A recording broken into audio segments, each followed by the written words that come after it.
Hi, welcome to Unscripted on Encoder Reviews. This is Tyler from Encoder Reviews, and today I'm going to give my thoughts on Stranger Things. Now, this isn't a review, this is actually more of my thoughts because this is a show that's still going on, and I'll give a rating when it's over with, so I don't know how long that's going to be, how many years that is from now. So anyway, here are my thoughts on this show. Also, I want to keep in mind that there are spoilers throughout, so if you haven't watched this yet, then watch it first, because if you have watched this, then please continue to watch this video. So anyway, now that I got that out of the way, now I can continue. So Stranger Things takes place in the 1980s, and it's kind of like a montage of other 80s things, like, has kid-related stuff like The Goonies and E.T., but it does have some thriller elements like Stephen King related material and John Carpenter's The Thing.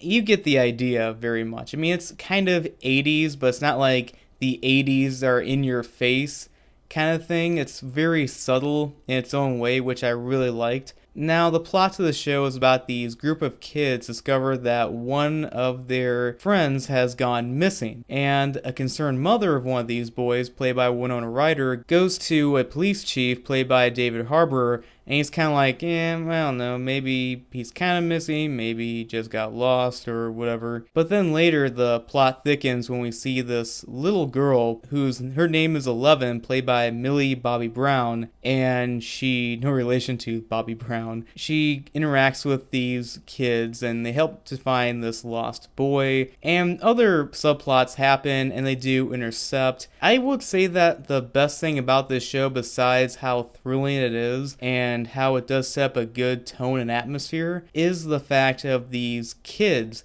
Not only are the actors playing them pretty good for child actors, especially the one playing 11, but the fact that they did sound like real kids, how real kids would talk and interact with each other. Then there's also these other teen characters. We have the older brother of one of the missing kids. He's played by Charlie Heaton, and he also teams up with this other teenage girl who's also older sister of another one of the friend characters, played by Natalia Dyer. I think that's how you pronounce her name. She's like one of those actresses where I'm surprised that she hasn't really been anything else before, because I thought she was. I did look it up, and this is the first thing that I've seen her in. So I won't be surprised if we see her in a lot more projects after this one. And I did like how they're kind of teaming up in a way.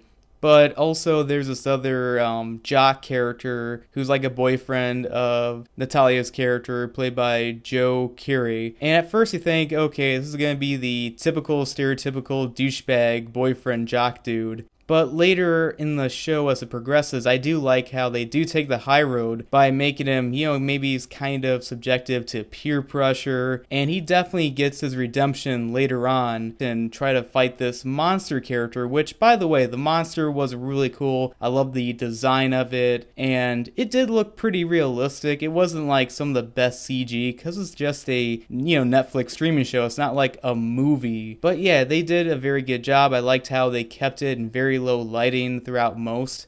But back to the more adult characters, I did like Winona Ryder's character. You really did feel sorry for her, and it's really nice that Winona Ryder is finally getting more mainstream work. And I also liked David Harbour, who plays the sheriff character in this. I did like how at first it's okay, he's just that cop who's not very useful, but later on he is very useful. In fact, he's probably the most effective and useful character in the entire show. I also liked how they gave him more of a backstory too, about something about, his daughter, how she was very sick, and that really did touch my heart very much. I did feel, again, very sorry for this person. Now, one of the problems I had with the season were kind of a couple of minor ones. One is what happens in the show, and another one is kind of the reaction from people on the internet. One of the reactions from people on the internet was that they didn't like how this one, her name was Barb, she was a friend of Natalia's character, and people on, social media were saying,